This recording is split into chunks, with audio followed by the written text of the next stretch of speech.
O tema de hoje é a adoção compulsória. O que vem a ser a adoção compulsória?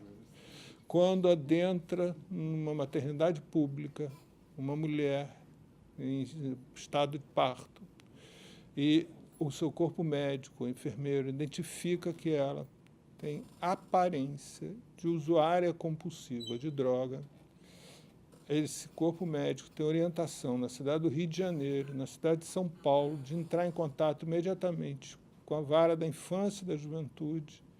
E aí a vara da infância e da juventude emite uma ordem judicial para quando o neném nascer, ser separado da mãe e caçam o exercício da maternidade. Esse neném é imediatamente entregue à maternidade pública, que aqui no Rio é conhecido como os Filhos do Crack. Tem uma em Botafogo e outra em Realengo.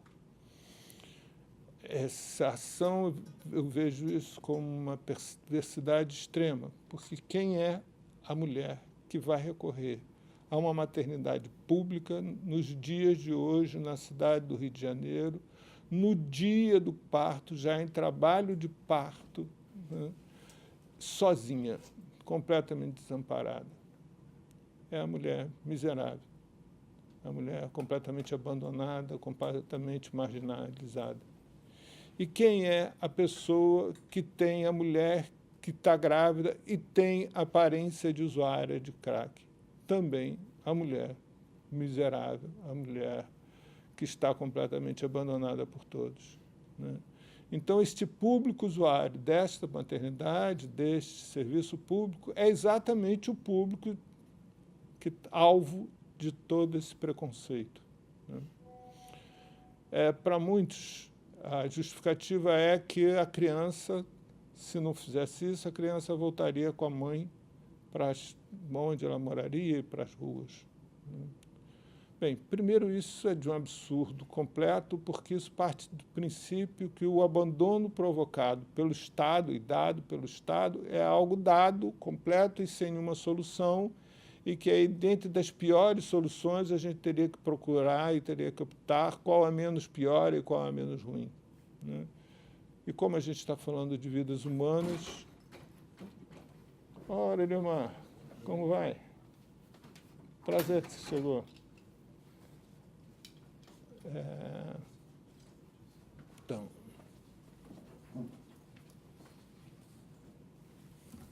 2 minutos só.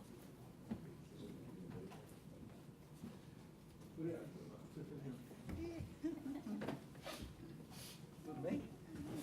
Então, voltando, então, mas só para fazer um pequeno resumo, nós estamos hoje discutindo aqui a questão da adoção compulsória, que é o rapto de bebês em maternidades públicas por funcionários públicos, com autorização, permissão, cumplicidade do Estado brasileiro. Então, vou fazer um breve resumo, porque a sua participação efetiva quanto a isso é muito importante. Existe um acordo do Poder Judiciário com os trabalhadores da área de saúde, de maternidade, que quando uma mulher chegar a uma maternidade pública para parir, com aparência de usuárias de drogas, esse corpo médico deve entrar em contato com a juíza, e aí a juíza já emite um mandato de segurança para que essa mulher seja destituída do seu maternidade. Então, rapidamente, se você imaginar qual é a mulher, qual é o perfil da mulher que hoje vai recorrer ao serviço público de saúde no estado do Rio de Janeiro, chegando na maternidade, já em trabalho de parto, sozinha, completamente desacompanhada. Por outro lado, qual é o perfil da mulher que tem aparência de usuária compulsiva de droga? Como se pode ver, as duas aparências se sobrepõem, elas se confundem.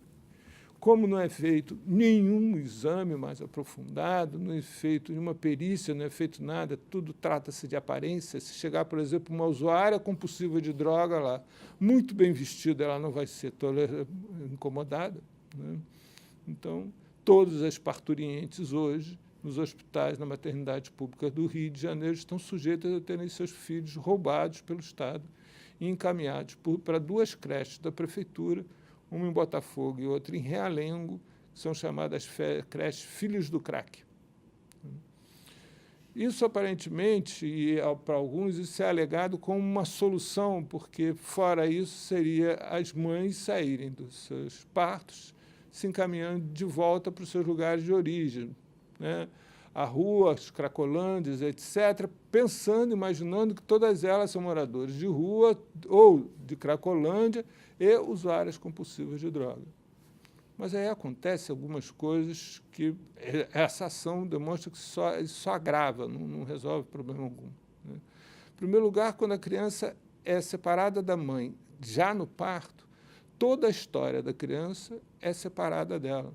Ela fica sem história. E se essa criança tivesse sido efetivamente gerada por uma mulher usuária compulsiva de drogas, ela vai precisar de atenção o resto da vida para saber se ela teve alguma sequela, o que é impossível, porque não lhe é dado o direito de ter história. Essa criança fica sem história, né? Por outro lado, a mãe lhe é negado o direito de ela dizer não quero ser mãe e fazer um aborto ainda, né? Porque a maioria dessas mães que chegam à maternidade para parir, já ao final da gravidez, são crianças. As adultas, normalmente, elas provocam aborto. Então, as crianças, elas são, com frequências, estupradas na sua casa, engravidam e, por causa disso, são expulsas de casa e viram moradoras de rua. E, para não serem abusadas por integrantes do poder público, dando nome polícia, elas se reúnem, se juntam em locais onde estão protegidas.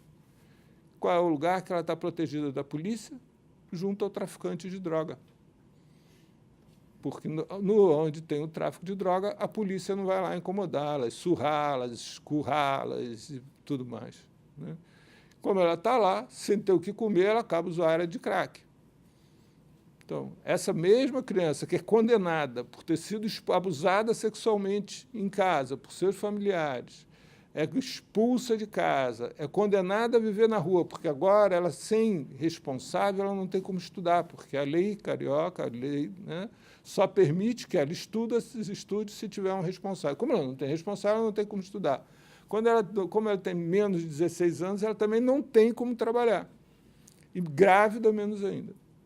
Então, é uma situação de completo abandono, né? O que só resta para ela a droga. Não tem nada diferente a fazer a não ser consumir droga, né? Que é o que faz esquecer o mundo real e cria um mundo qualquer.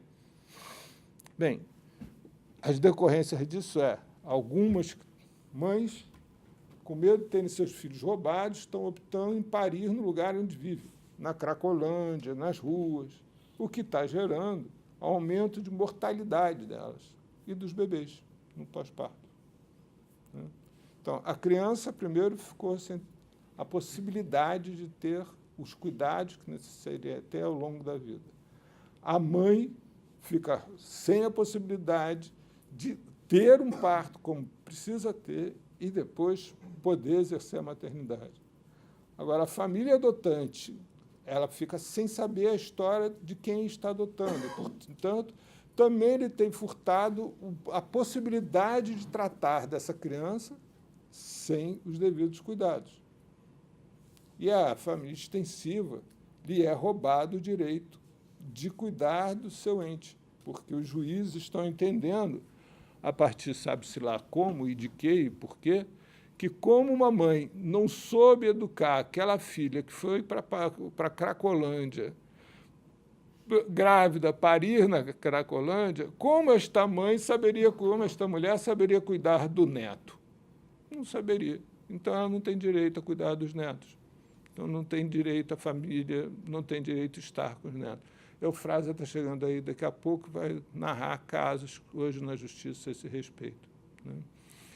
Isso nasceu, desculpa, estou alongando demais, mas né, isso nasceu junto com o recolhimento compulsório pela mesma juíza Ivone Caetano e está se espalhando igual fogo e mato seco pelo Brasil inteiro. Por isso, eu havia insistido com a coisa do Glauber estar aqui também, para a gente poder pensar em ações parlamentares junto aqui na Câmara, no Estado e no Poder Federal. Então, é sobre isso que vem o Emerson falar aqui já muito mais embasamento do que eu, né? E com dados e de nacionais. Obviamente, Emerson, ele é médico, por uma questão de médica, e a ética médica proíbe que ele cite... Olha, Eufrásio, olha o Marcelo. Proíbe que ele cite, dê dados e nomes, isso tudo é segredo de justiça, né? Então, o que ele vai citar são casos, mas sem... suprindo qualquer dado que possa identificar essas pessoas. A nossa proposta de trabalho até aqui... Vem, Eufrásio, sente-se aqui, Eufrásio, você tem sempre todo... Pode vir aqui, Eufrásio, sente-se aqui, você vem embelezar aqui o centro. É?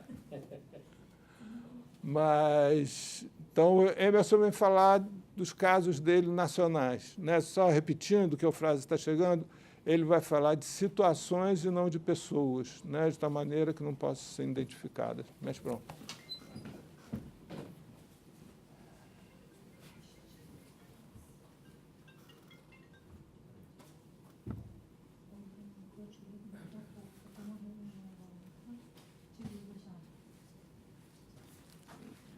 Tá bom o som, né? Tá? Bom, boa tarde a todos. Eu me chamo Emerson Elias Neri, eu sou médico, como o Paulo colocou, há 44 anos já. Sou especialista em saúde pública, já fazem 41 anos. E atualmente eu sou professor titular na área de saúde coletiva na UFRJ. Eu trabalho com um grupo de pesquisadores e de trabalhadores da área da saúde,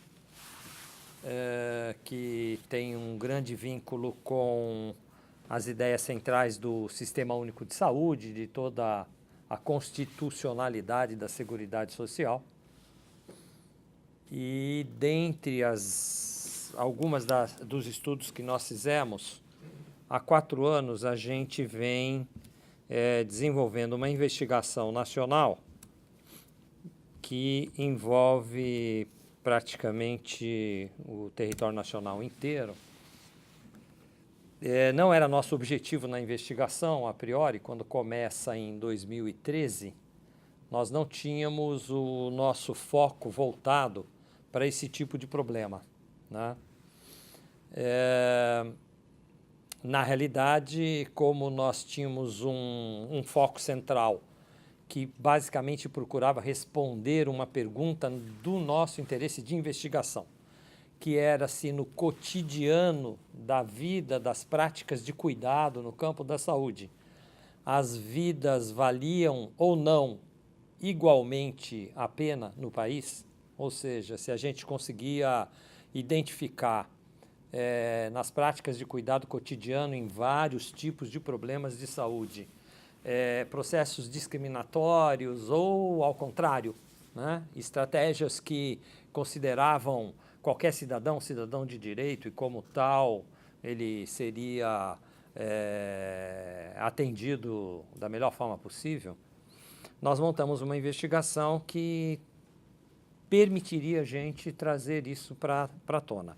Essa investigação já finalizou, ela tem uma publicação extensa. A gente soltou 2 livros só sobre alguns resultados, agora em março.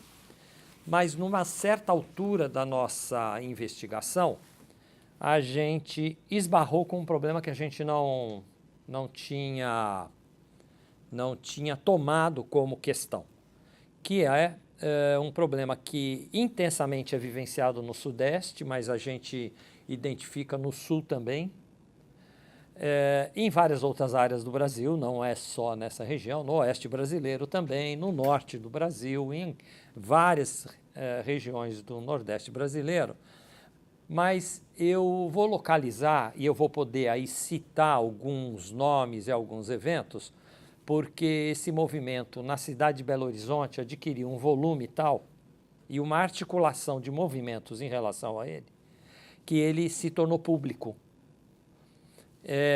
Então, eu vou poder utilizar da informação pública, e aí eu posso absolutamente citar coisas, porque elas são de domínio público, E em Belo Horizonte ela nos aparece como um grande problema que se criou, que se tornou evidente a partir de 2014 e que gerou um movimento na cidade de Belo Horizonte que se autodenomina um movimento das mães órfãs.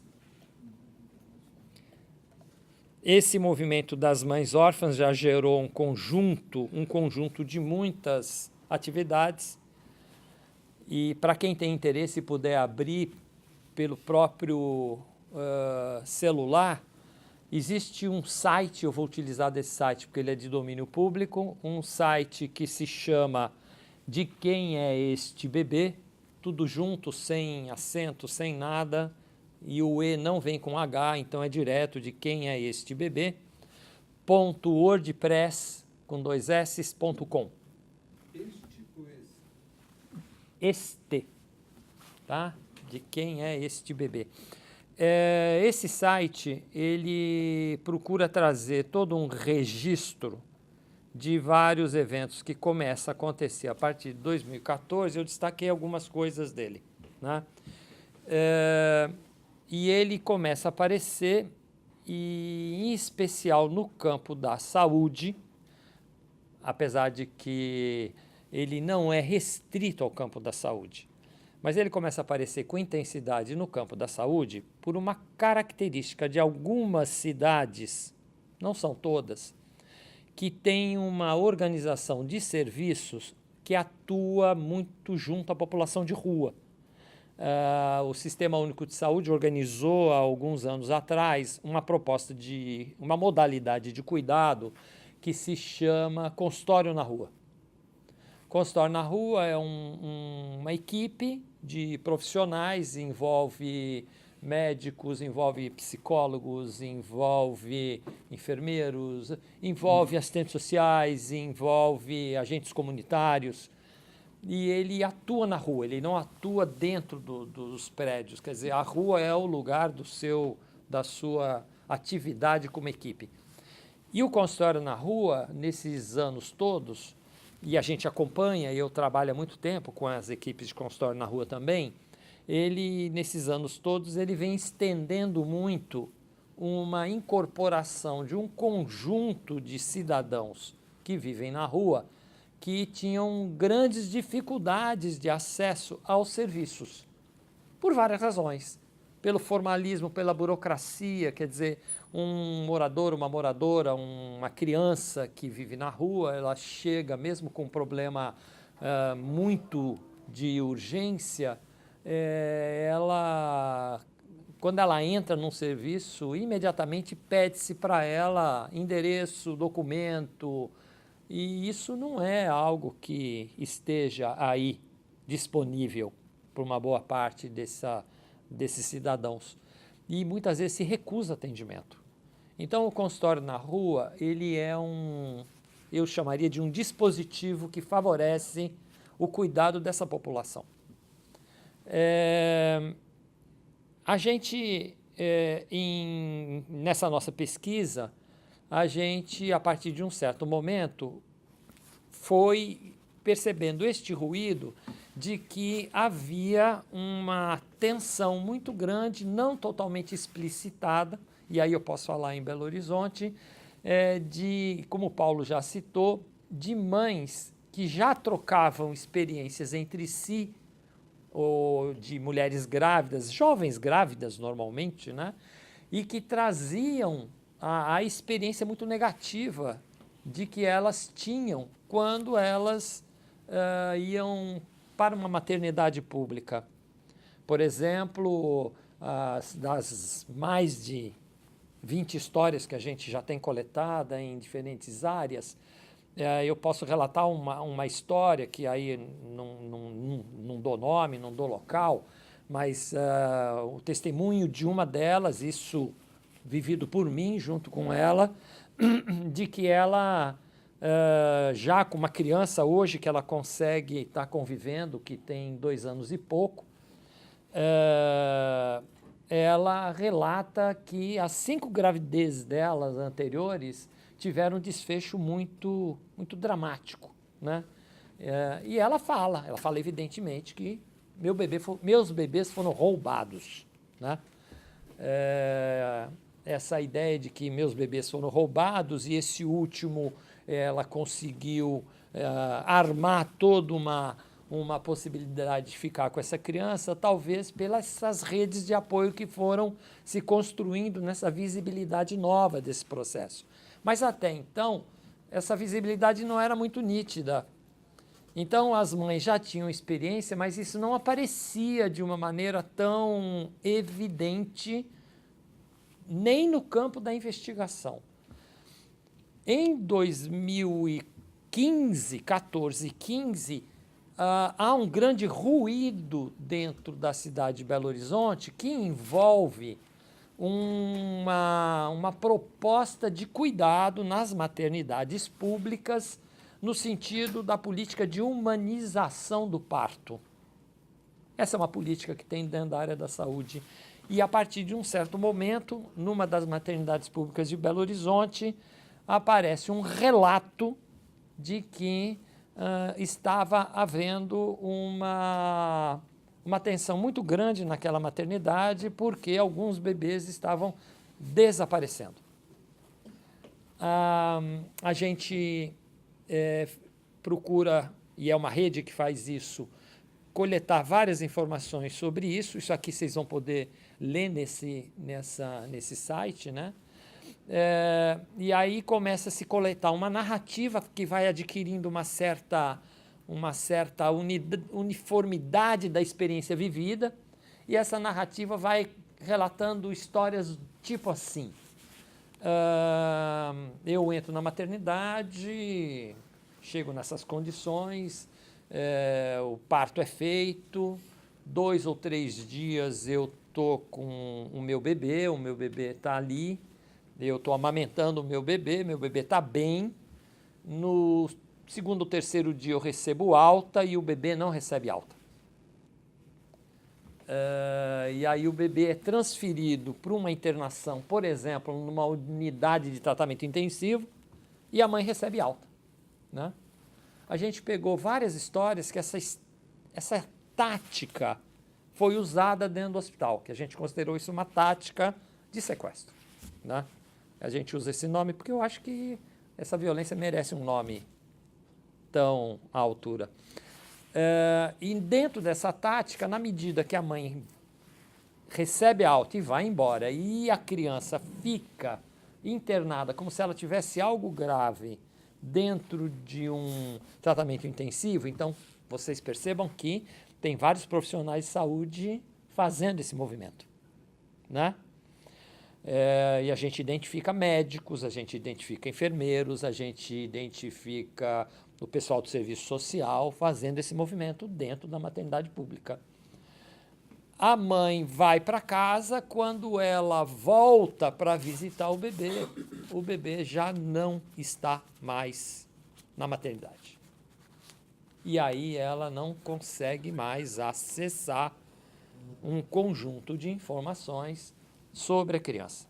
A gente encontrou muitos relatos que essa estratégia ou tática foi utilizada, e aí a gente vai percebendo, e aí Belo Horizonte acaba sendo mais exemplar, de que vai se tomando um conjunto de atitudes de tentar criar um caminho de legalização por parte do juiz da vara da infância dentro de Belo Horizonte, criando normativas, na qual eu tenho todos os dados aqui das normativas, criando normativas emitidas por ele para as maternidades públicas, dizendo que a vara da infância tem que ser comunicada por qualquer tipo de trabalhador de qualquer maternidade pública dentro da cidade, para se houver qualquer suspeição de que a mãe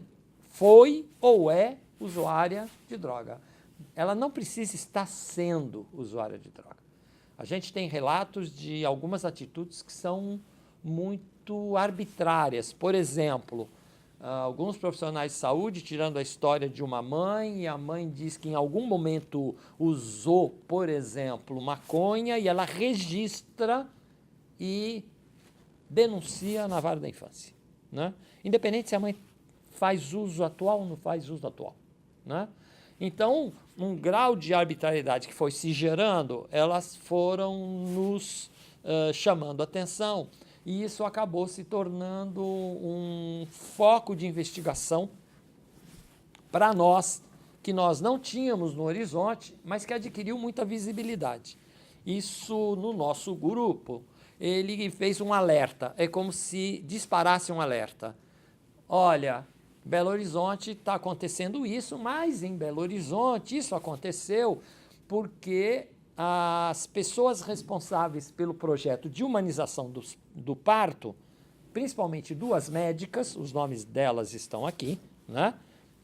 Uma delas é uma pediatra chamada Sônia Lansky, né? Que era responsável pela política de humanização do parto na cidade, há longas datas, né? Sônia Lansky é uma pediatra já de longa história.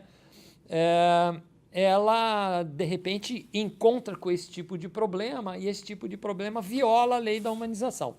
Viola, inclusive, a própria ideia de que a gestante, a princípio, é uma cidadã, né?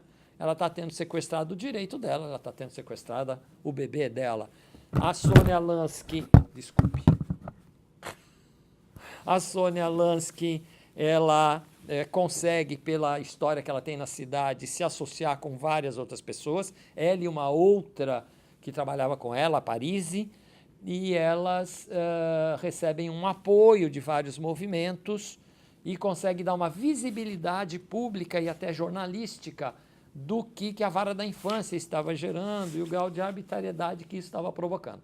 Isso chega a ponto, então, de que neste site vocês podem acessar um conjunto de bancos de dados, de informações e de algumas histórias que são bem públicas e que geraram vários movimentos, né?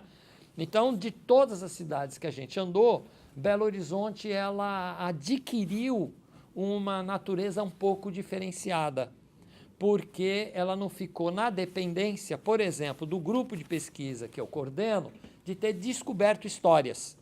Então, algumas cidades do Rio de Janeiro, o grupo de pesquisa, identifica esta mesma situação, mas identificou porque o nosso foco recebeu um alerta, ou seja, a gente abriu uma certa capacidade de escuta e uma certa capacidade de ver coisas que a gente não tinha como problema.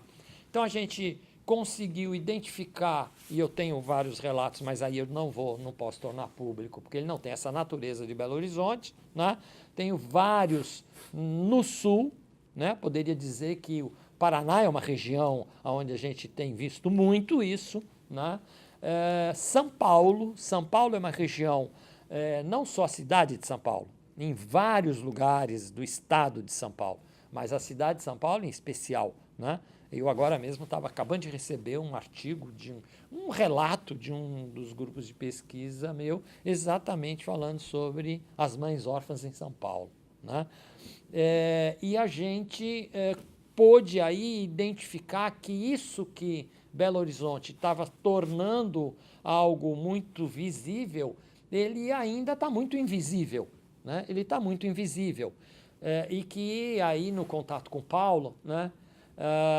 A gente, com total adesão a essa perspectiva que o Paulo vem imprimindo, a gente se dispôs a poder colaborar com esse tipo de processo, trazendo, na medida do possível, todos esses elementos que a gente coletou.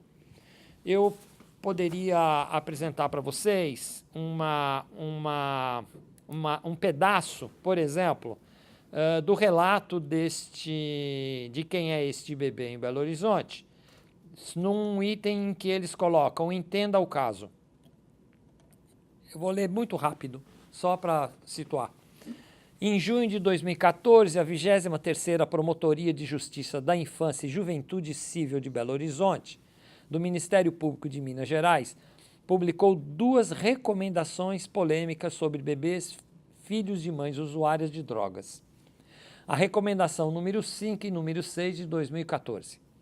A primeira recomendação, de 16 de junho, é dirigida às maternidades e solicita que os casos de mães usuárias de substâncias entorpecentes sejam comunicadas à Vara da Infância e Juventude de Belo Horizonte.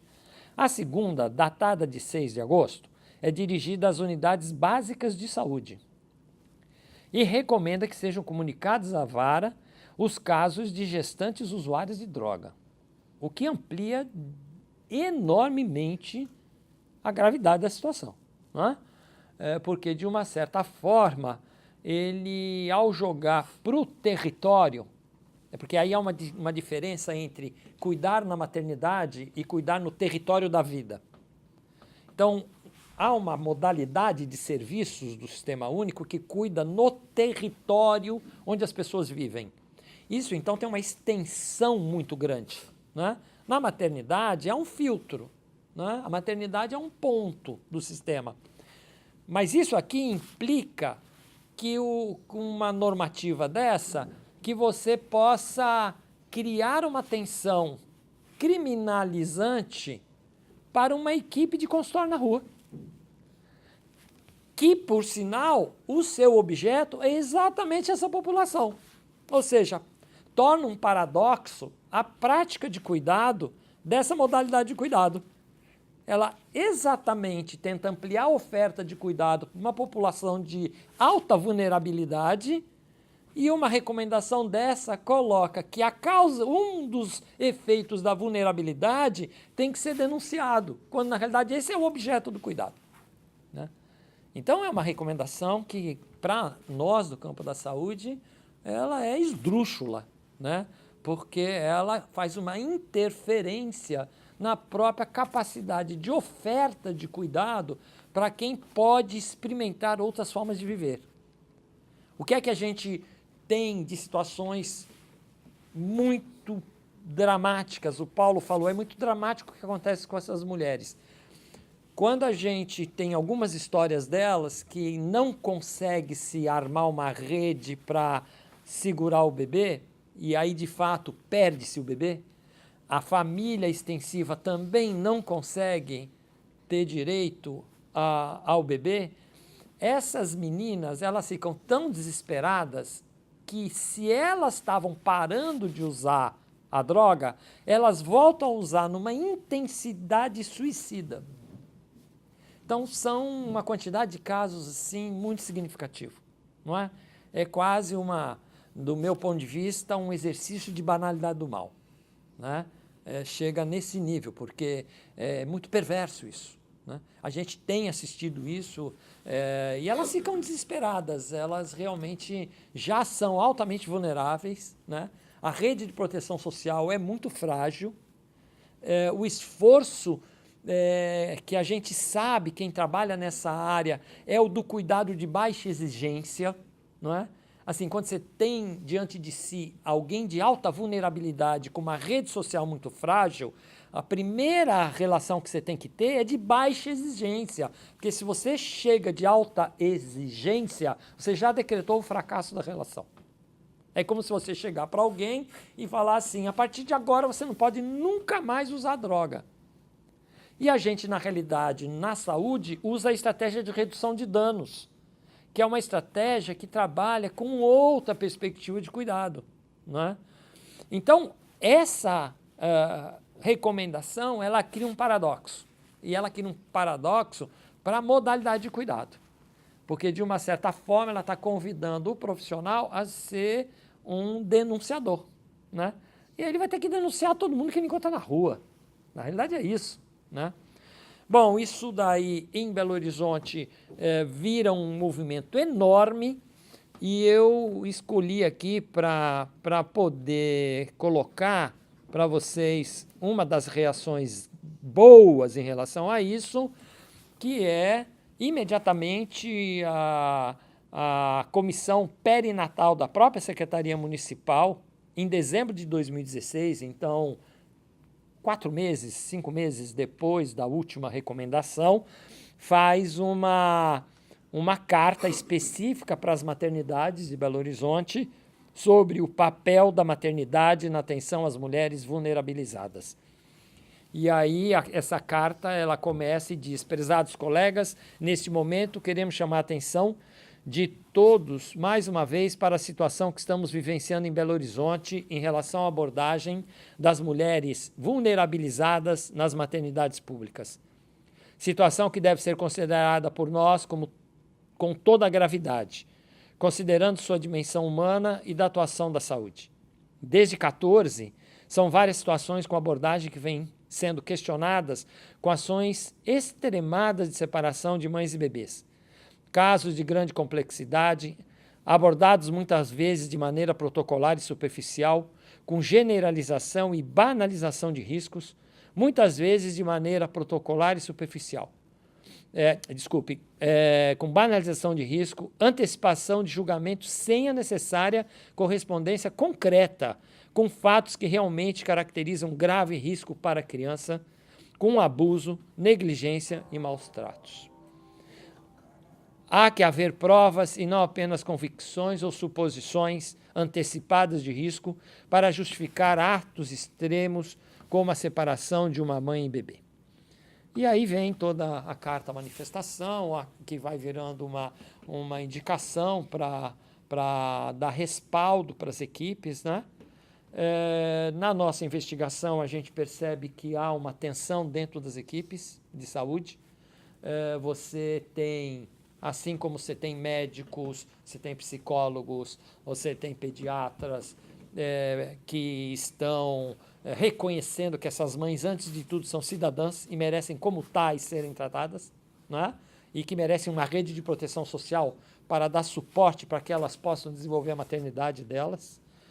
Existem outros profissionais de saúde que, como o próprio juiz da vara da infância de Belo Horizonte, que entende que essas mães são vidas que não valem a pena, que elas não merecem ser mães e que elas não sabem ser mães, o que não encontra respaldo nas vidas de várias que a gente conhece. Não é? Ao contrário, a gente tem histórias de várias que negam de uma maneira explícita os argumentos que têm sido usados para esse roubo de crianças, né? E a gente considera que seria fundamental que a gente pudesse construir uma rede interinstitucional, intersetorial, não só da sociedade civil, mas essencialmente dos próprios componentes do aparelho do Estado, que pudesse produzir o máximo de visibilidade a esse tipo de processo. Se a gente não der visibilidade suficiente a esse tipo de processo, a gente não vai conseguir criar, minimamente, do ponto de vista ético, um certo constrangimento ao que se está fazendo, né? Então, eu acredito que, e nós estamos imbuídos nisso, o grupo que eu trabalho está imbuído nisso, nós estamos fazendo um esforço tremendo de dar o máximo de visibilidade a tudo que nós estamos encontrando, respeitando todo o fôlego que essas próprias pessoas têm de poder colocar a sua vida como uma vida exemplar nesse processo de luta. Então, a gente não se advoga representante deles, eu não falo em nome deles, eles falam em nome próprio, não é? E a gente tem que tomar o devido cuidado o tempo inteiro, junto com eles, das construções do desejo deles de se articularem nessa luta, né? Lá em Belo Horizonte, a gente já conseguiu uma construção de um espaço, não só o meu grupo, é uma rede enorme, né? A gente meio que vem junto com eles, né? Um espaço onde várias dessas mulheres já se apresentam, né? Levam seus bebês já conquistados, do ponto de vista, alguns, nesta luta, né? E isso tem sido fundamental. Só que a gente acha que é muito pouco Belo Horizonte, pelo que a gente anda encontrando, né? É muito pouco.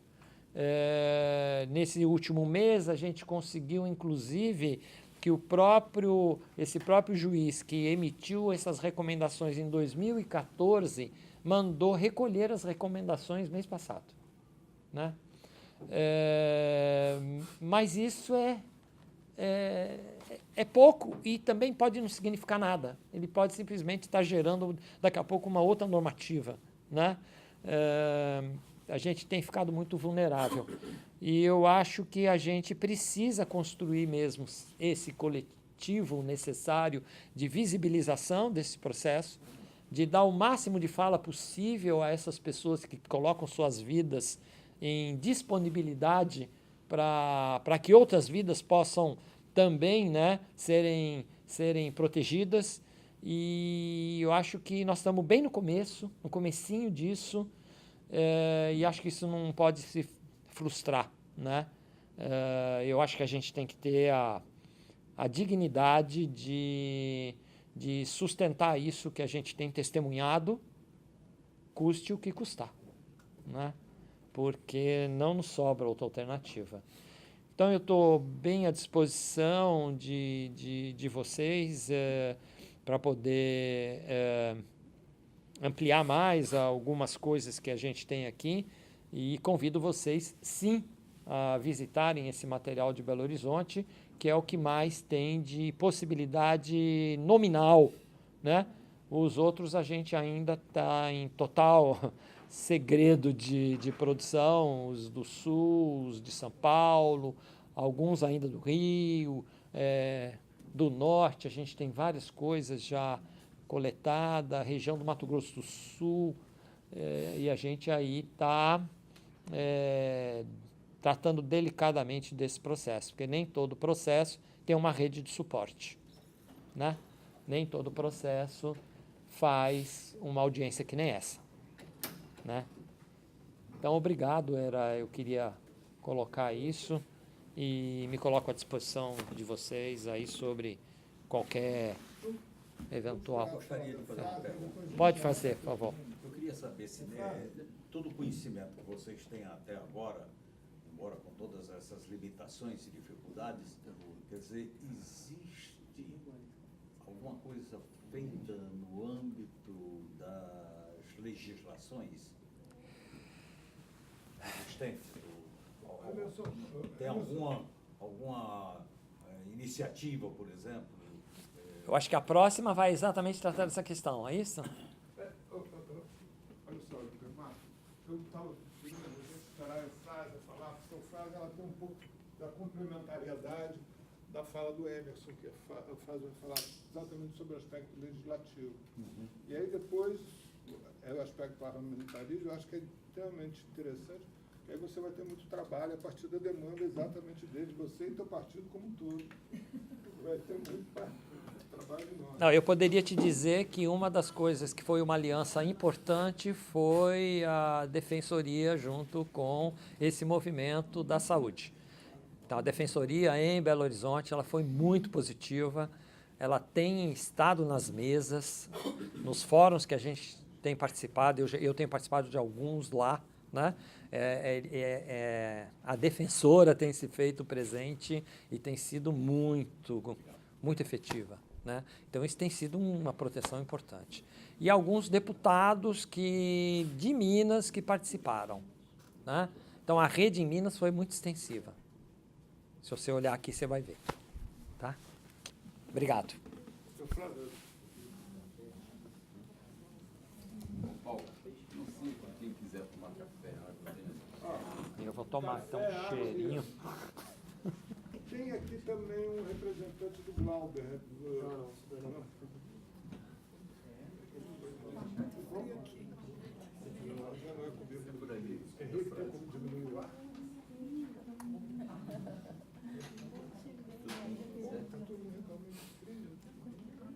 Por ali.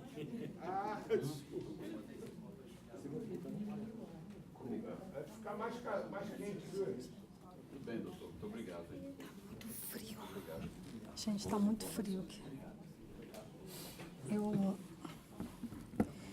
Boa tarde. Não estou nem me sentindo muita vontade de estar assim aqui nesse espaço aqui na frente, não. Acho que eu podia estar aí, a gente podia estar mais poderia ter sido talvez uma coisa mais circular, mas vamos lá, então. Meu nome é Eufrásia, sou defensora pública aqui do Estado do Rio de Janeiro, da Coordenadoria de Defesa dos Direitos da Criança e do Adolescente, e atualmente eu estou como subcoordenadora do Sistema Protetivo. Já conheço alguns aqui de longa data, de muitos trabalhos conjuntos, doutor Ciro, desde a época que era juiz da infância na Praça 11, onde eu também já trabalhei. E aqui no Rio de Janeiro também nós temos esse problema do afastamento das crianças, dos bebês, das mães, desde a maternidade, por alguma suspeita, enfim, de ser usuário de drogas.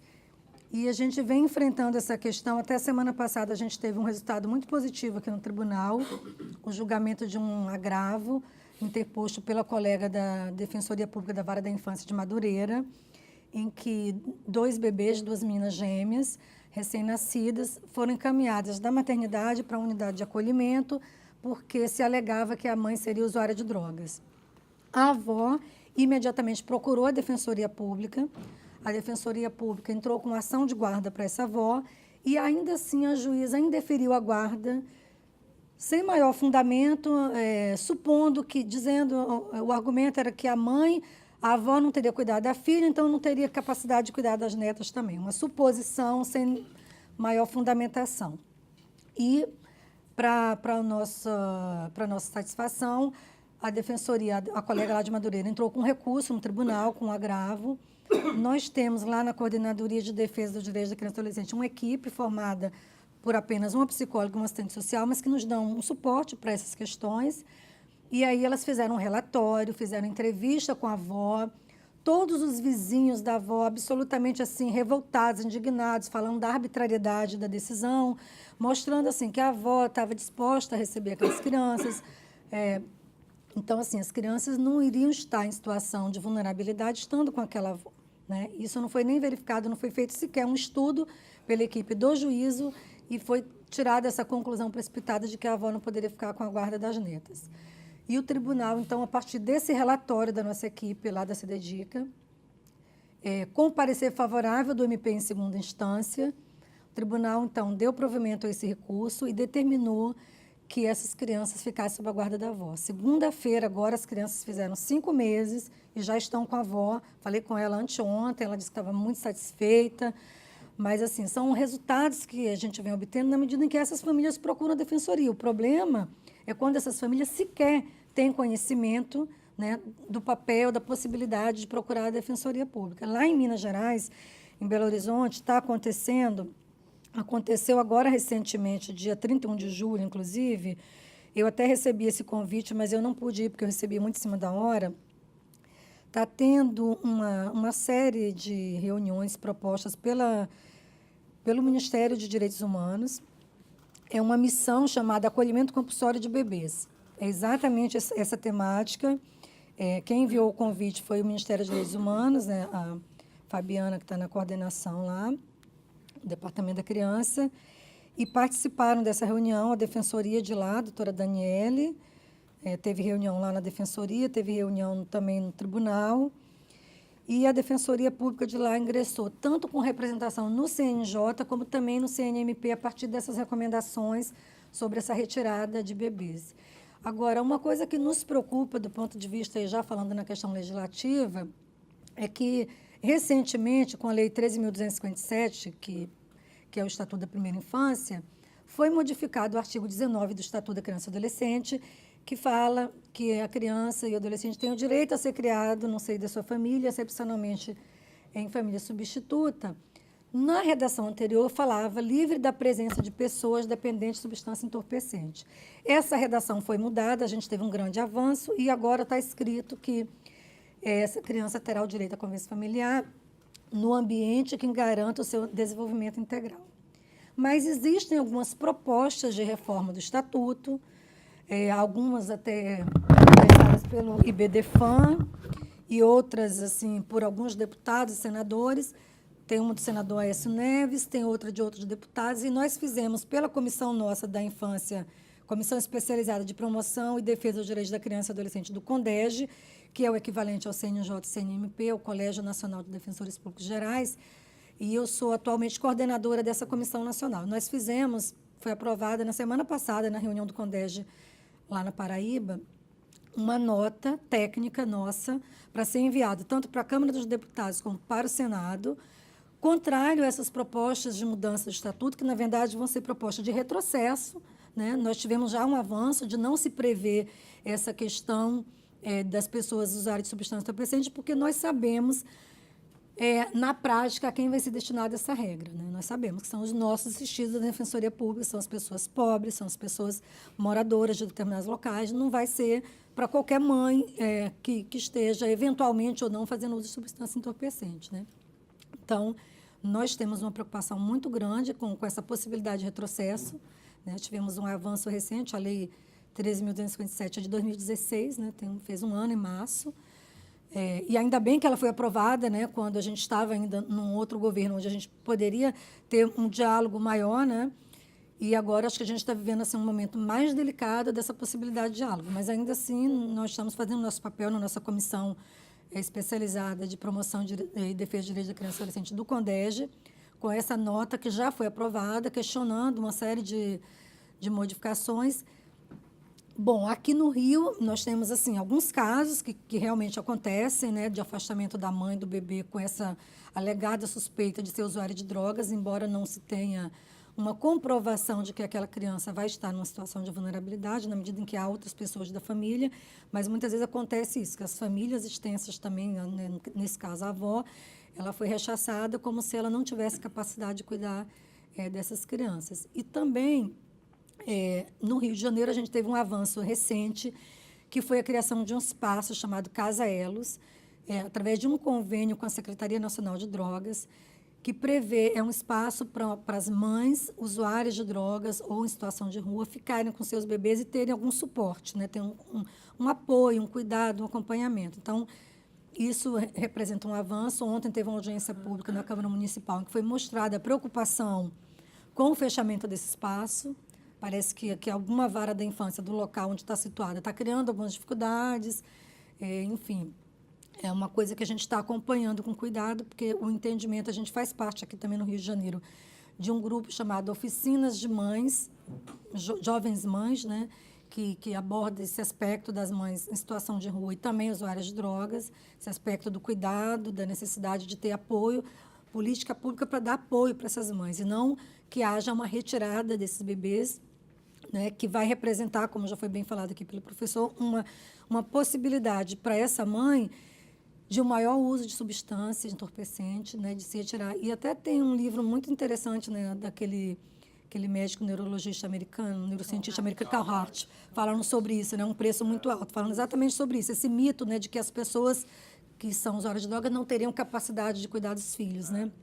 E acho que é importante a gente ter essa ótica, né, da necessidade do apoio e do cuidado, ao invés de se retirar essas crianças. E nós já tivemos, no passado, outras situações de mães, até adolescentes, com afastamento de bebê na maternidade de forma arbitrária, na época pela Vara da Infância de Ato Infracional, porque a mãe tinha um mandado de busca e apreensão por descumprir uma liberdade assistida, e essa mãe teve o bebê, adolescente ainda, o bebê afastado dela nos primeiros dias, e depois é que ela conseguiu recuperar essa guarda. E quando nós começamos a acompanhar essa mãe na instituição de acolhimento, nós vimos toda uma fragilidade dela, pelo fato, inclusive, dela não ter referência familiar desde que ela nasceu, porque ela foi acolhida com 3 anos de idade. Então, nós temos também essa situação da vulnerabilidade dessas mães desde muito, muito cedo, né? Situação de rua, situação de acolhimento institucional, e aí, muitas vezes, até ingresso no sistema socioeducativo, né? E depois, até, em alguns casos, no sistema penitenciário também, sem que haja esse cuidado, né, essa proteção. Então, essa menina, que era adolescente na época, ela não teve proteção necessária, ela teve a filha retirada dela na maternidade, para depois voltar a ter esse convívio, e a gente percebe assim, o quanto essa questão da falta do vínculo, o que isso representa na vida da pessoa, né, por um período, assim, talvez a vida inteira, né, essa falta, né, essa ausência da mãe, do pai, então nem se fala, né, porque isso aí também já é uma outra questão, porque a gente vê esses filhos sendo retirados dessas mães e muitas vezes não se busca sequer a identificação desse pai, quando às vezes isso é possível, né? Às vezes isso não é buscado, mas é uma coisa possível. Então, nós temos ficado atentos na Defensoria Pública, tanto nos âmbitos estaduais, né, as defensorias públicas têm tido esse papel. No estado de Minas, a Defensoria Pública tem sofrido bastante essa questão. A colega que está à frente disso, parece que ela até sofreu uma representação lá no Conselho. As duas pediatras foram demitidas do lugar onde elas estavam. Pois é, e a gente vai... Pressão Pois é, e nós vamos dar um apoio para essa colega de lá que está sofrendo, né, com o trabalho dela, que é um trabalho que deve ser feito realmente.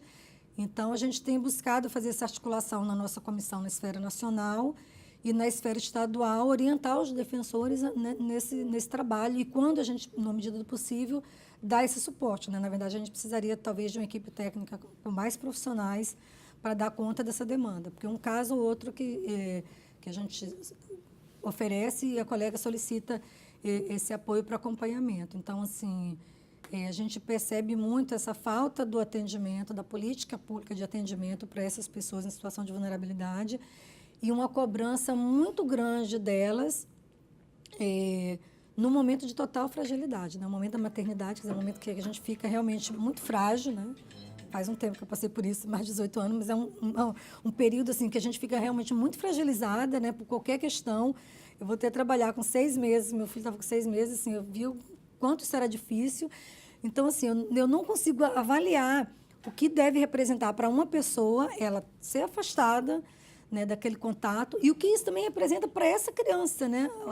A questão do rompimento do vínculo, né? Eu tenho procurado estudar um pouco essa questão, a questão dos cuidados maternos e até a questão da saúde mental, né? Tem até um livro sobre isso do Bowlby que eu comprei, vou ler, é meu trabalho de casa, porque eu acho que a gente precisa, na área do direito, também ter um pouco de conhecimento dessas outras áreas, né? Não é ficar somente na nossa área, do que representa ou não, do ponto de vista jurídico, mas é estudar esses aspectos. Acho que isso é uma questão fundamental, porque muitas vezes a criança ela é afastada da mãe por essa suposição que muitas vezes até não se confirma de representar nenhum risco ou não, pela alegação de ser usuário de drogas.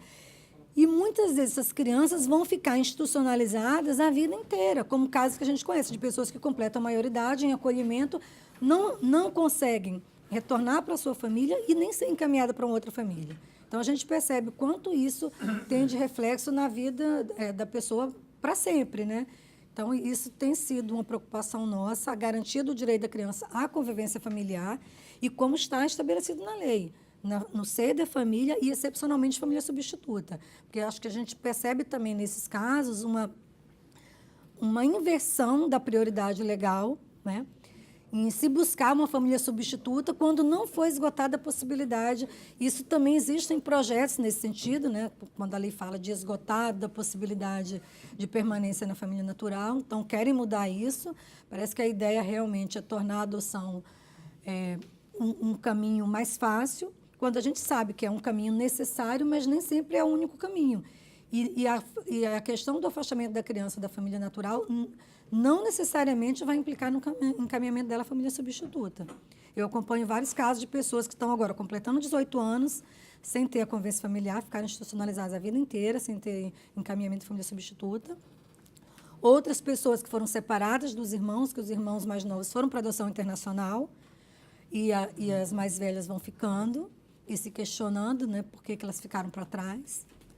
Então, assim, eu acho que a gente precisa realmente reunir esses esforços para garantir, principalmente a essas crianças, esse direito à convivência e às mães esse suporte, né, de cuidado para essa... E a gente teve aqui no Rio casos, por exemplo, em 2011, de adolescentes que foram levados para o chamado, né, acolhimento compulsório, que não era acolhimento, né, internação forçada, arbitrariamente contrária ao que está previsto na Lei de Saúde Mental, né, que prevê como medida excepcional, né, que depende lá do médico. Nós tivemos casos de meninos assim que foram encaminhados para essas instituições de atendimento por ser usuário de drogas. E agora, recentemente, a notícia que a gente tem da mãe é que esse menino, ano passado, já adulto, né, já tinha completado a maioridade, foi preso, junto com outros 2, por um fato sem maior gravidade, e ele estava no presídio quando teve uma bronquite e morreu por causa de bronquite. Então, assim, são situações que vão vão acontecendo violações atrás de violações e que a gente não percebe esse cuidado, quer dizer, esse menino que foi internado forçadamente anos atrás, ele não teve, em consequência disso, nenhuma proteção, nenhum cuidado. Depois, a mãe também precisava de atendimento, de acompanhamento, e aí acaba acontecendo situação como essa, né, de a gente receber a notícia de que morreu de uma forma assim, de uma doença, coisa que tem acontecido muito aqui no sistema penitenciário, né? Eu comentei com um colega da coordenação criminal, e ele falou que isso tem sido, infelizmente, uma coisa muito comum, ocorrer morte no sistema prisional decorrente de doenças, né, tratáveis, né? Tuberculose e outras coisas, né? Então, realmente a Defensoria Pública tem tido essa preocupação e a gente fica à disposição, então, para manter esse diálogo, que eu acho que é muito proveitoso para todos. Obrigada.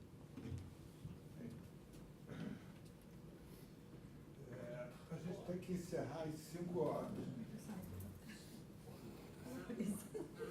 A gente tem que encerrar às 5 horas.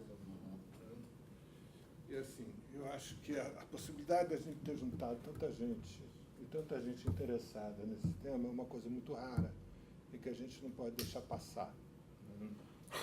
E aí eu abro para vocês qual seria o próximo passo a ser dado, porque essa reunião de hoje foi motivada por uma estrutura de pensamento que a gente está desenvolvendo para a montagem da série do crack social.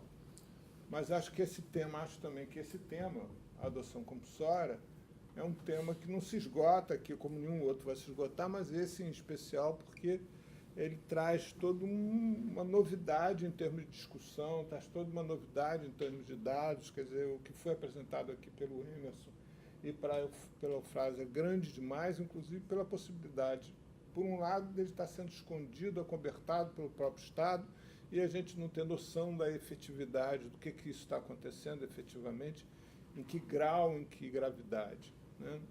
Segundo, a ausência de uma discussão mais aprofundada de o que a gente pode fazer em contraposição a isso.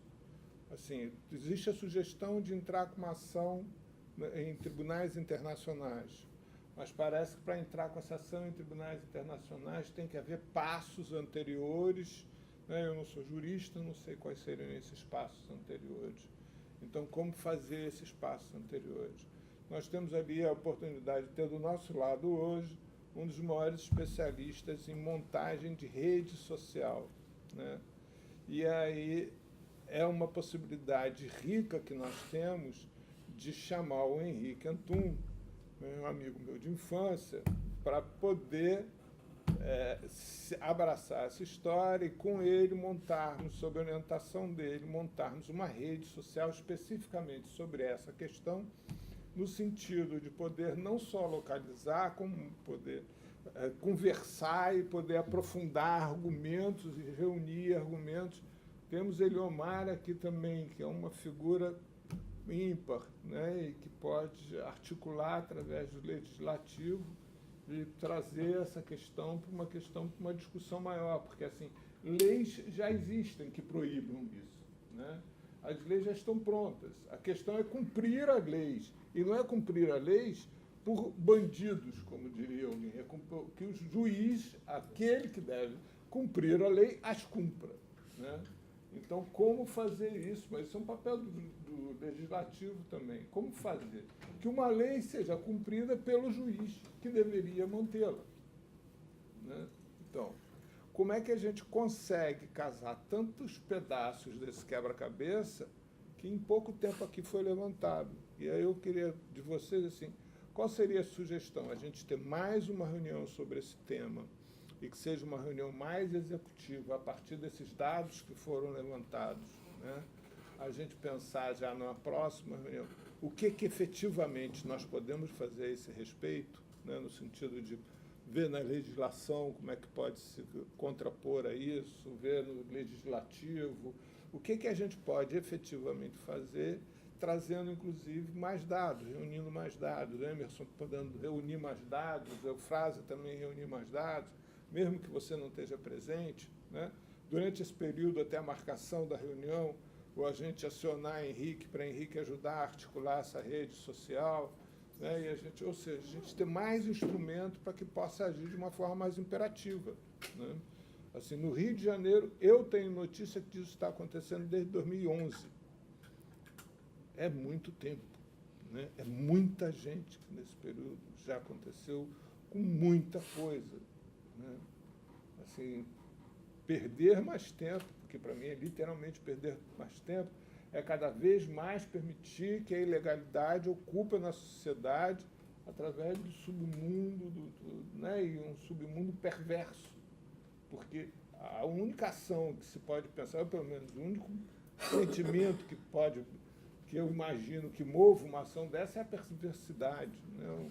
Porque é uma cidade que ela tem recursos para não precisar viver isso. É um lugar que os recursos são disponíveis, que não precisa se viver isso, né?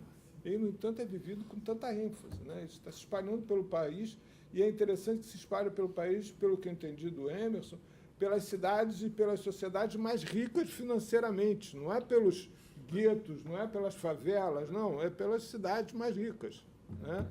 Então, são exatamente por onde os recursos financeiros existe disponibilidade, São mais, né? são mais ainda. São mais ainda, se preferiu construir estádio de futebol de bilhões e a população assim continua abandonada. Então, o que vocês sugerem? Pelo próprio relato, pelo menos que eu ouvi até agora, quer dizer, o instrumento que tem se apresentado aí com maior eficácia é exatamente a construção das redes, né? Quer dizer, essas redes é que dão a visibilidade.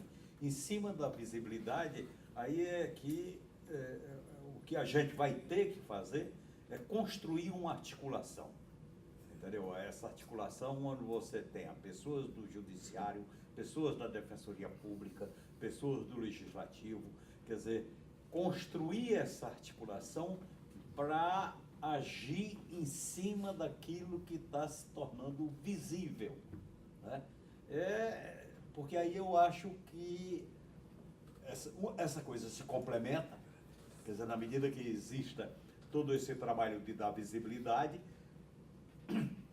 uma articulação que atua em cima disto daí, e eu tenho a impressão que você, com isso daí, está aumentando exatamente, digamos, o campo, digamos, do constrangimento. Esse campo do constrangimento é onde você tem que atuar. Uma coisa que me passa a cabeça para você começar a tentar reverter a situação. Lilian e Eliomar, né? Algo que me passa a cabeça, vocês que viveram tanto tempo lá dentro do Congresso, não é possível a gente organizar uma CPI, seja lá qual for o nome, especificamente sobre esse tema, de tal maneira que se comece a ter alguma institucionalização, ou seja, não existe sequer um nome hoje para isso. Eu, por exemplo, chamo de adoção compulsória, né? Aí tem um outro que é rapto, tem outro, assim, que a gente pudesse começar a criar referências sociais, de tal maneira que nessas referências sociais pudesse criar elos, links, né? Ou seja, eu acho que está faltando mais elementos, mais dados para dar, digamos, substância para uma comissão parlamentar de inquérito. Eu acho sim, Paulo. O Eliomar pode ajudar muito. Ele pode pedir um requerimento de informação para a prefeitura, requerimento de informação para o governo do estado, para a vara da infância, e montar uma audiência pública para que essas questões que foram levantadas aqui, elas pudessem vir, né, a público e as pessoas se explicarem. Inclusive até a juíza lá de Madureira também, ela veio para pedir um requerimento, que ela citou, né, a doutora, o que aconteceu lá em Madureira, pediu um requerimento de informação. Tendo essas informações, a gente começa já a construir um corpo, através da audiência pública. Aí sim, aí a gente começa a fazer um trabalho que vai dar visibilidade. A gente vai ouvir pessoas vão vir na audiência pública, vão falar, pedir relatos, ver se a gente conhece alguma mãe para trazer também, para falar que perdeu seu filho, como foi. Aí você pode ajudar nesse sentido. Eu acho que a gente tem que, pegar mais da experiência de Belo Horizonte. né? Para a gente não ficar inventando a roda. Então, né? pegar o que as deputadas fizeram em Belo Horizonte, em cima Exato. daquilo Pois é, a gente eu- está fazendo um Eu trabalho. queria fazer uma provocação, então, uma pessoa calada, mas que ela é extremamente objetiva no seu raciocínio, e talvez por causa da objetividade de raciocínio pudesse nos ajudar, não é, Miguel? O que você acha disso tudo? Sou engenheiro, gente. Então, na tua engenharia, o que você acha disso tudo? Bom, para mim, a única coisa que eu teria que comentar é o seguinte: eu acho que a gente só ouviu um lado. Eu acho que quando a gente junta uma porção de pessoas que têm um pensamento parecido, é muito fácil que tudo pareça a mais absoluta verdade. Eu acho que esse foi o caso hoje aqui, pelo menos esse é o sentimento que eu estou tendo. Que todos nós aqui concordamos que isso era uma coisa que não devia acontecer e não tivemos ninguém que apresentasse por que essas outras pessoas, que pelo que eu escutei aqui também são pessoas de bem, são juízes, procuradores, médicos, fizeram uma coisa que a gente acha que é errado. E a gente não teve esse outro lado para poder entender por que se fez isso. Entendeu? Então eu acho que a gente está ouvindo só quem concorda. E quando a gente ouve só quem concorda, eu acho que fica muito fácil da gente achar que está tudo certo. E às vezes não é necessariamente esse o caso. Entendi. Mas aí, então, eu voltaria ao que a Lília propôs. Seria uma audiência pública. Porque nessa audiência pública nós teríamos os dois lados. Eu achei que Ouviríamos foi muito dentro interessante. de uma a ideia. audiência. Ainda mais que, como ela mesmo citou, a gente solicitaria a explicação das pessoas que agiram pelo outro lado. Aí a gente vai entender por que elas acham que aquilo é. E aí a gente pode, apresentar o nosso lado de uma maneira tão forte que essas pessoas mudem de lado, certo? Ou entender o outro lado. Começar a entender que não é só assim ou só assado. E você, Emerson? Você Não, eu queria primeiro contrapor um pouco a ideia dele. Uhum. Eu acho que Belo Horizonte fez isso. Belo Horizonte não é um lugar que só escutou um lado, não é? Na realidade, o debate envolveu defesas disso, contraposições daquilo, para não ficar na ideia de uma certa banalidade do consenso, né? Que eu acho que não é essa a ideia, não há uma banalidade do consenso. E o fato de Belo Horizonte ter esse grau de visibilidade é porque eles acumularam com essa possibilidade, né? E aí eu acho que isso é interessante, sim, que a gente possa, de uma certa maneira, criar um movimento em que ele não tenha essa característica de um consenso que seja só de estamos todo mundo de acordo. E que a gente possa escutar os argumentos que, do meu ponto de vista, são banais, porque eu escutei, né? Ou os laudos que autorizam e que são mais banais ainda, e como a Eufrásia disse, são argumentos desse tipo mesmo. A avó não pode ficar com a criança porque ele não soube cuidar da filha. Esse é um argumento absurdo, que ele tenha efeito jurídico. É um absurdo, mas de todo jeito é bom que uma pessoa dessa venha em audiência pública e faça uma defesa desse laudo dela, né? Então acho que em Belo Horizonte isso aconteceu, né? E acho que isso enriquece o processo. Agora, a segunda coisa que eu acho é que se a gente tiver a oportunidade de tentar criar uma rede social que consiga dar uma certa segurança para vários outros lugares se apresentarem no processo, não é?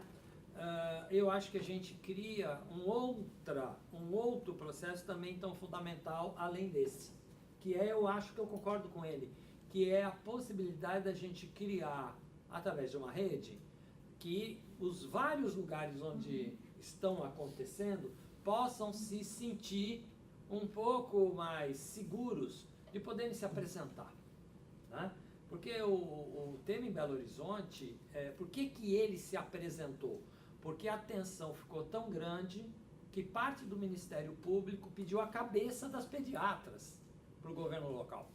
E o governo local deu a cabeça das pediatras.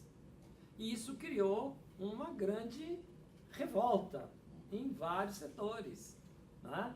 Porque são pessoas que tinham 20 e tantos anos de trabalho numa área muito nobre, da humanização, do parto, tal, com grande conquista dentro de Belo Horizonte. Então, acho que ali chegou um ponto em que as pessoas se explicitaram, né? Eu acho que a gente pode, sim, não só ficar em Belo Horizonte, mas tentar dar visibilidade do que tem em São Paulo. A gente Interior tem do Paraná, o Santa tem interior do Catarina. Paraná, o que tem em Campo Grande, o que tem em Santa Catarina, o que tem... E que as pessoas sintam que a rede pode dar o suporte para isso.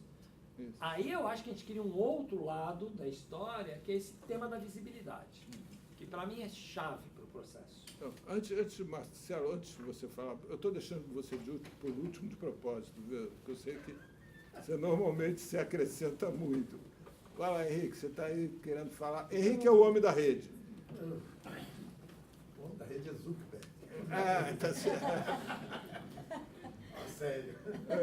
Mas, não, eu queria só, quando o Miguel estava falando, antes dele falar, me ocorreu aqui pensar como trabalhar essa estratégia. Porque, na verdade, você tem, após os anos 80, onde se conseguiu, de alguma maneira, criar uma visão positiva da possibilidade de superar o problema do menor pobre, né? do menor em situação de periferia, etc., né? Através do Brizola, né? E de todo o esforço dele, pensando a ideia de uma rede de escolas, as crianças nas escolas, etc. A falência disso ocasionou, e a resistência a isso, né? Porque há uma resistência a isso, não adianta pensar o espaço neutro do esclarecimento, né? Você não convence o outro lado do espectro. Você pode conquistar esse espectro intermediário, que ora se inclina para cá, ora se inclina para lá. Né? Você não vai converter o outro lado do espectro. O outro lado do espectro tem determinações muito claras, né? E, inclusive, determinações fundadas em certos conhecimentos de aparência científica, mas que são, no fundo, preconceituosos. Né? Hoje é consenso. Educar pobre é jogar dinheiro fora, porque se ele pudesse ser educado, era rico. Olha que argumento ótimo. Não, é verdade, você está rindo. Você pega a genética, faz um uso imbecil dela e isso é um argumento. Para que jogar dinheiro fora com quem não pode? Porque ele exatamente, ele é assim, porque aí já cria um determinismo natural o que fazer? Supremacia branca. Exatamente, pô. No caso não é supremacia branca, é supremacia plutocrática. Isso, né? isso, eu estou dizendo, mas é assim. Mas você tem argumentos desse tipo, né? Que pegam gente que nem é racista, nem é idiota a esse ponto, mas que trabalham dentro de certas coisas e cria, via imprensa, via mídia, um certo consenso, que é um caso de polícia, que só a polícia pode, né? Que o ideal seria isolar, seria circunscrever, seria... E que, portanto, eu não tenho o que fazer aí, nessa zona, porque antes se tinha a ideia de que a educação ou o trabalho poderia promover essa população. Hoje se tem a ideia que não. Então eu acho que, por um lado, uma coisa que não foi pensada, mas tem que ser pensada, porque o que quebra o preconceito é o conhecimento, é o saber, é começar a pensar um modo de fazer com que nas diversas áreas sociais que fazem pesquisa, se gerem pesquisas que possam criar argumentos que quebrem esse tipo de consenso, que não vai convencer o outro extremo do espectro, obviamente, as motivações lá são outras, mas que podem mudar essa imagem negativa que você tem hoje de uma abordagem social do problema do menor. Né? Trabalhando com várias coisas, aí tem várias frentes, por exemplo, pegar eu conheço isso porque eu participei disso, toda a delinquência juvenil de classe média rica, por exemplo. Porque só se fala na delinquência juvenil dos pobres. Quem não conhece as gangues do Rio dos anos 60? Quem não conhece... Hoje a coisa é escabrosa. Em certas escolas, os alunos estão armados e puxam a arma, porque meu pai, porque minha mãe, porque meu tio. Porque a classe média rica está cheia de advogados, embargadores, juízes, e, portanto, ela está de antemão inocentada. Faça ela o que fizer. Então, eu acho que tem que se pensar uma estratégia aí de pesquisa, de produção de conhecimento que mude esse tipo de mentalidade. Ou seja, a universidade é uma área que tem que ser operada para fazer uma rede funcionar. E você, Marcelo? Eu acho importante a audiência pública. Acho que é um caminho importante, mas que a gente precisa começar. Acho que tem uma coisa para fazer antes, talvez um outro encontro desse. Porque acho que tem muita coisa aqui acumulada aí. Você falou em 2011, eu sou assistente social da prefeitura. Em 2008, eu recebi a primeira ligação de uma assistente social de uma maternidade perguntando sobre uma pessoa em situação de uma grávida, em situação de rua, que tinha acabado de parir. E eu atendi a ela e aquela criança ia ser adotada. Eu falei, não, peraí, a gente conhece ela vai... Tem 2008? Cuidar. 2008. Caralho. Mas isso talvez por tanto tempo, né, isso vem acontecendo, e talvez já banalizando a ponto de, por exemplo, agora, agosto, esse mês agora, a gente trabalha num CREAS, a gente teve 3 situações de famílias em situação de rua pedindo abrigamento, e aí a equipe do abrigo de famílias e da central de triagem dizendo assim, para casos diferentes, a gente está brigando com isso lá dentro agora, não, peraí, mas essa família,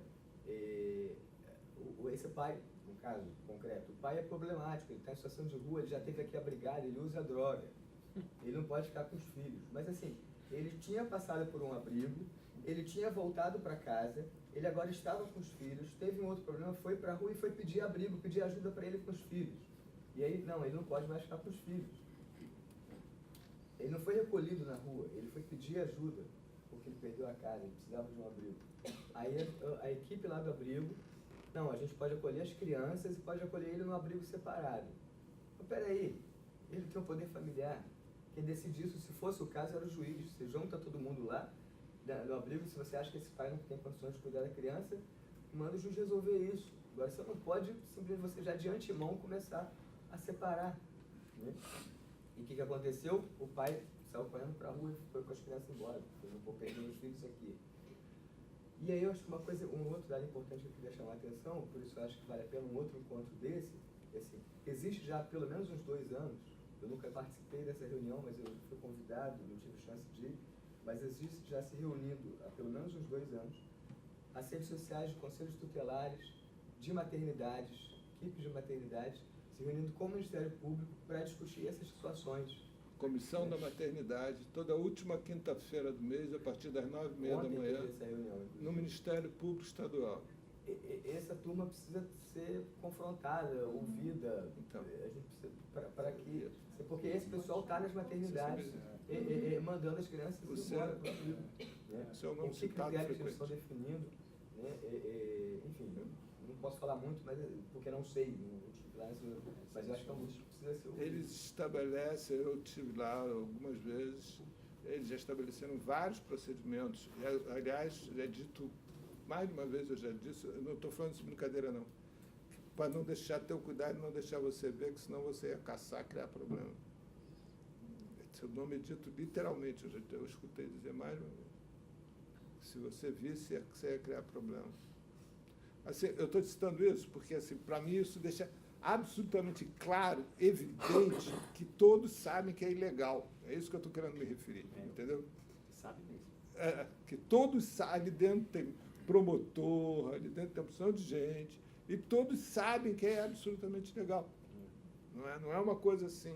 Agora, o que eu fico pensando aqui, escutando todos vocês, e aí, de novo, uma contra-sugestão, é o seguinte. Eu acho que tem 2 questões, que é uma outra, né? Como sempre, curto, médio e longo prazo. Porque se a gente vai pensar num processo de convencimento das pessoas que estão praticando isso para mostrar o quanto é perverso, o quanto sei lá, o nome se queira dar, né? Fascista, isso para mim é uma coisa fascista, né? Fazer uma coisa dessa. Enquanto isso, continuará havendo, nesse momento, agora, exato, nesse momento, dentro de uma maternidade, pode estar acontecendo isso, né? Então, assim, e eu acho que todos têm a oportunidade de falar, de se expressar através das suas atitudes. Quem está praticando isso está praticando, isso é uma atitude, é uma fala, é uma expressão da pessoa, né? Assim, e é uma expressão que ela sabe que é ilegal, porque o Estado também já falou isso, o Legislativo também já falou isso, não é, Ciro? Eu estou falando besteira aqui, sentado aqui na mesa.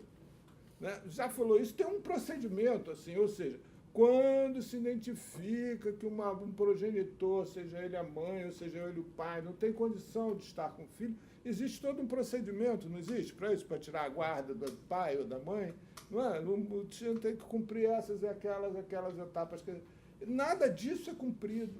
Né? Isso é feito à revelia, porque uma pessoa acha que não olhou e viu que ela é usuária compulsiva de droga. Assim, eu conheço muito pouco, você, Emerson, conhece muito mais do que eu, mas até onde eu sei, para você estabelecer se uma pessoa é usuária compulsiva ou não de droga, tem um caminho que não é uma coisa pequena, né? Porque até você conseguir entender se ela é usuária compulsiva de drogas por uma questão anterior, ou se ela tem uma demência, ou qualquer questão dessa história, é um caminho longo, né? Então, assim, o que eu fico pensando é que existe uma demanda imediata já para a gente poder, de alguma forma, tentar criar obstáculos para que essa história continue acontecendo, né? Eu acho que tem, e aí vem duas propostas que eu não sei o que vocês acham.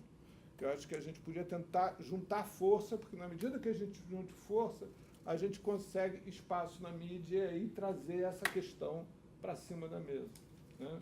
A gente podia pensar em dar um trabalho legal para o Henrique Antum, para ele pegar esse trabalho que já existe desse site, ver como é que a gente pode expandir a rede através desse site que você falou, né?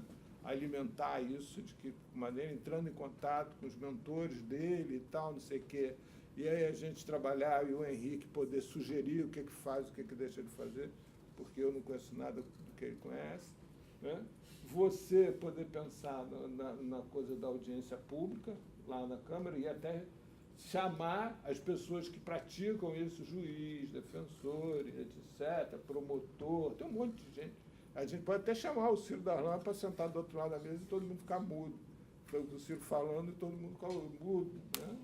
E aí fazer essa audiência pública e casar, e junto com isso a gente fazer, depois da audiência pública, depois dessa ação, fazer uma nova reunião aqui, porque aí a gente já tem mais dados objetivos para ver como isso é decorrente, né? O que a gente pode fazer em decorrência disso. Eu acho totalmente válida a ideia da audiência pública. Eu acho que está faltando mais elementos. Quer dizer, está faltando a gente conhecer mais elementos. Quer dizer, de repente falar, olha, o pessoal que participa do Conselho Tutelar. Quer dizer, são coisas que eu estou ouvindo pela primeira vez uma opção de coisas aqui, entendeu? Quer dizer, então significa que eu vejo que dá necessidade para a gente fazer uma audiência pública que tenha resultado positivo. Não vamos fazer uma audiência pública porque é importante fazer, não. Vamos fazer a audiência pública, mas você tendo, digamos, toda uma agenda, né, elaborada coletivamente, quer dizer, uma elaboração coletiva dessa agenda exatamente para você realizar a audiência pública. Entendeu, Margarida? Exatamente, estava pedindo a palavra. Eufrásio lembrou muito bem. Desculpe, Ciro. Os juízes não comparecerão. Eles não comparecem. Mas ele vai comparecer. Os juízes. O pessoal do judiciário, ele não comparece. Mas ele vai comparecer. Eu vi desembargadores federais presentes em Brasília, foi porque foi compulsório. Seriam punidos com falta, com etc, etc. Então foram a Brasília para uma audiência sobre tortura, a questão ainda dos meus tempos de subcomitê de prevenção à tortura, compareceram porque seriam punidos, mas compareceram como? Era um seminário de 3 dias. Estiveram na abertura, assinaram lista de presença e assinaram no último dia a lista do encerramento. Quer dizer, os palestrantes falaram, nos primeiros 10 minutos desembargadores do Brasil inteiro e nos outros dias para as paredes. E a experiência nossa, da Eufrásio, etc., é que numa audiência pública, se mandarem representante é muito. Tem o instrumento que Que não é eu o caso coloquei, do que é desembargador importantíssimo nisso daí, é a questão do instrumento constrangedor. Essa é a Entendeu? palavra. Quer dizer, ele não vai, você aproveita e denuncia ele. Aí acabou. Denunciar, ele não pode proibir você de denunciar. Entendeu? E isso daí começa a dar uma visibilidade que se transforma em constrangimento e provavelmente num elemento de mudança de atitudes. Né? Ó, gente, infelizmente, nosso tempo está chegando ao limite. A gente tem até as 5 horas. Ciro, você quer encerrar, falar alguma coisa? Não, eu também, como Eliomar, tenho recebido aqui uma gama enorme de informações e que eu acho também, como companheiro ali, que a gente tem que ouvir o outro lado, né?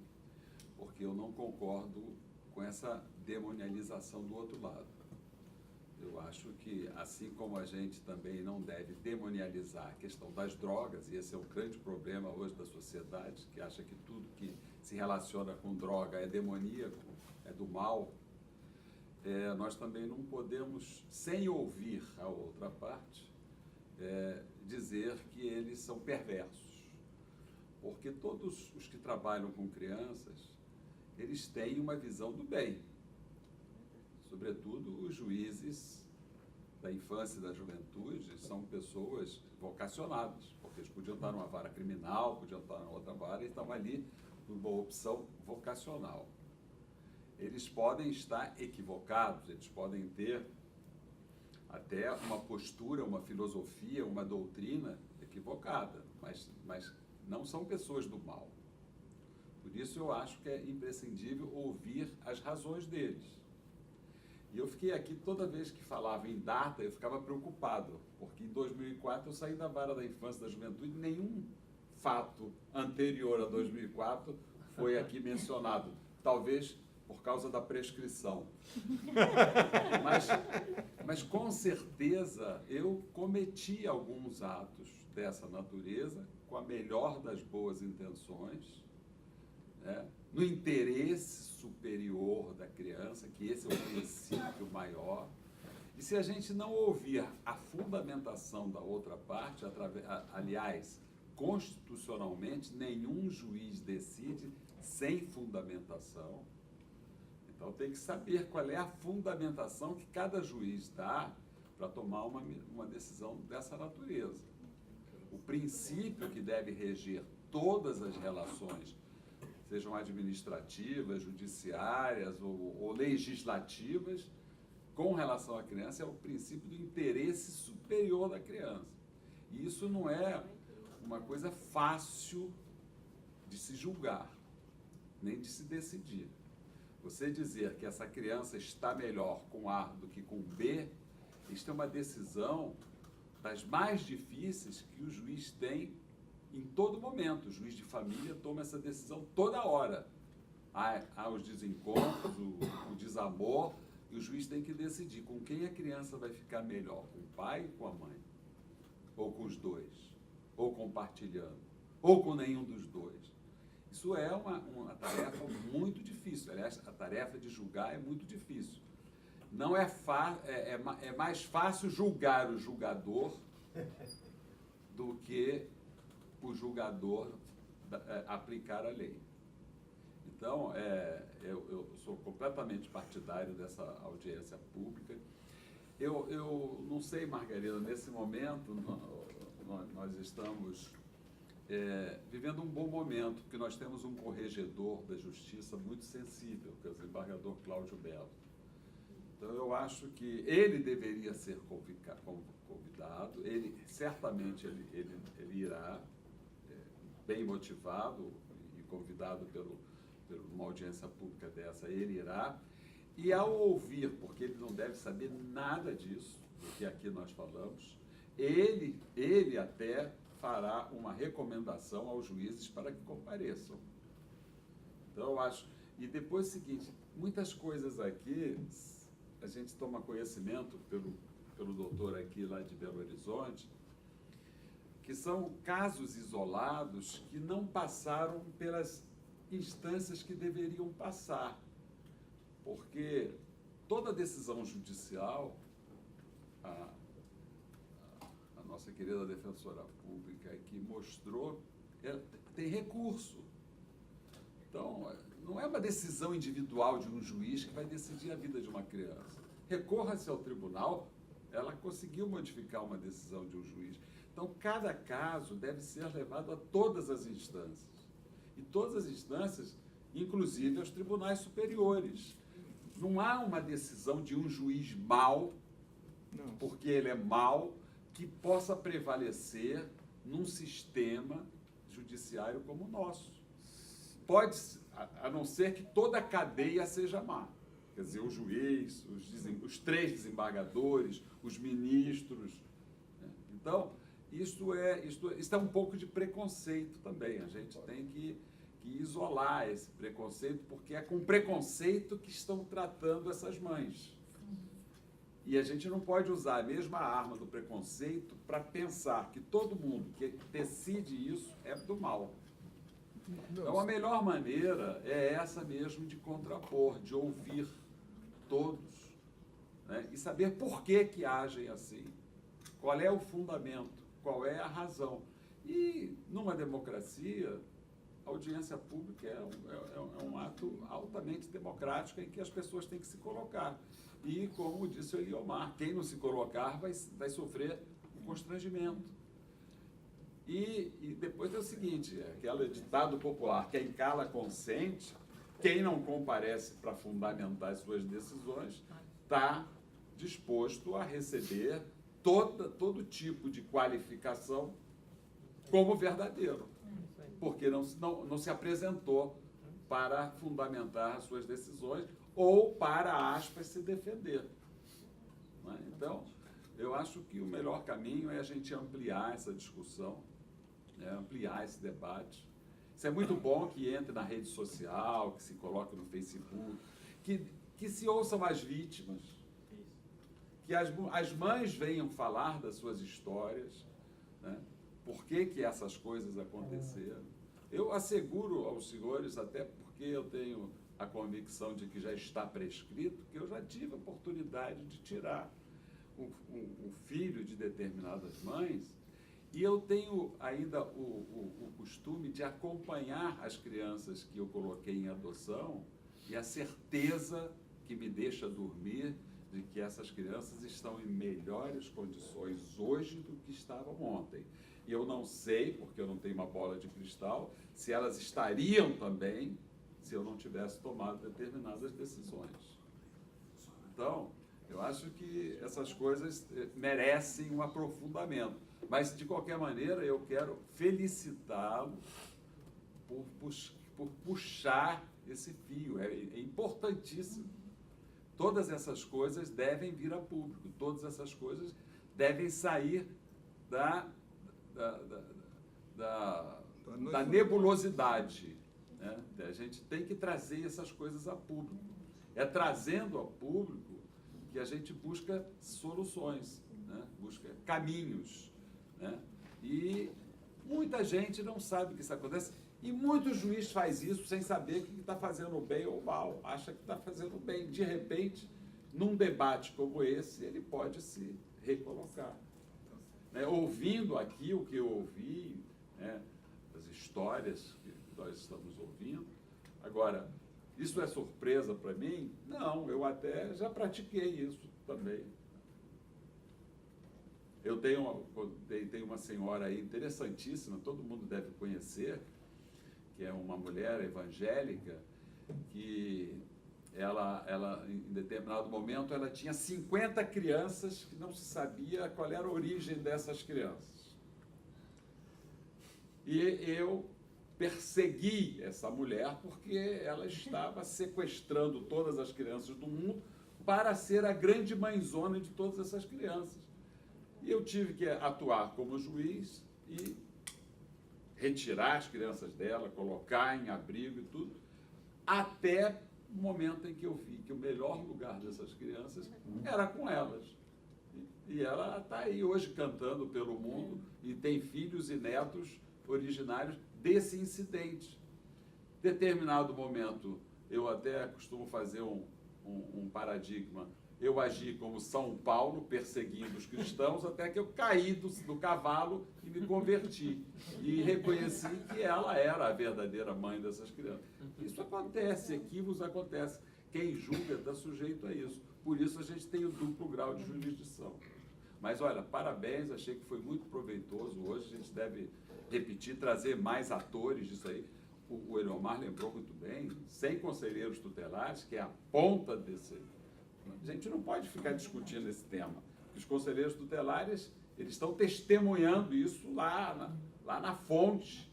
Eles conhecem tudo muito melhor do que nós, eles sabem histórias que a gente nem sonha. Então, os conselheiros tutelares têm que estar aqui sendo ouvidos, as equipes técnicas têm que ser ouvidas. Você trouxe a Defensoria Pública, mas não trouxe o outro lado, o Ministério Público. A gente tem que ouvir o Ministério Público, quais são as razões do Ministério Público. Como eu diria, data vênia. O Ministério Público foi insistentemente convidado, mas eles não têm o que dizer, então não vêm. Então, o constrangimento é esse. Eis o constrangimento. Olha só concluindo aqui. Essa oficina da maternidade que acontece no Ministério Público para tratar desse tema já há uns 3 ou 4 anos, é na última quinta-feira do mês, que cai dia 28 agora de setembro. Né? A nossa reunião do CRAC Social será 29 de setembro. Mas aí, segundo o nosso cronograma do CRAC Social, já é outro tema. O que eu proponho, Paulo, proponho, não sei se vocês têm fôlego, é da gente fazer uma reunião à parte, fora do CRAC Social, e aí sobre este tema, né? A questão que eu chamo de adoção compulsória. E aí a gente poderia fazer na outra semana, que seria a primeira semana de outubro. E aí, nessa primeira semana de outubro, se a gente conseguisse... Quando é que você acha que é viável se pensar para organizar uma audiência pública? Eu acho que depende dessa reunião. Essa reunião que você está falando, eu considero uma reunião preparatória já para a audiência pública. Tá. Entendeu? Então vamos marcar na medida que que- dia é possível a gente marcar na primeira semana de outubro. Quem tem impedimento aqui? Você está perdido, né? Você está impossível, mas você tem a possibilidade de mandar algum assistente? Você vem, Cléo? Então, pega a tua agenda aí, então, diz pra gente. De preferência, segunda ou sexta. O melhor é sexta, porque aí não tem debate nas câmaras. Sexta-feira. Então, vamos fazer sexta, Miguel. Você ainda está no Brasil? Não sei. Pô, cara, tu... Não tenho essa... Vou caçar teu passaporte. Essa visibilidade toda, não. É. Mas para esse trabalho é onde eu não contribuo nada. Não, certo? você acha, mas não, a gente discorda. Falando. Então, olha só, 6 de setembro, sexta-feira, 15 horas. Ô Henrique, Oi. até 6 de setembro você conseguiu estudar a página deles, da mãe, e fazer um 6 de outubro, está falando. 6 de outubro, é. Você falou setembro. Eu vou estar, eu estou no congresso em Salvador.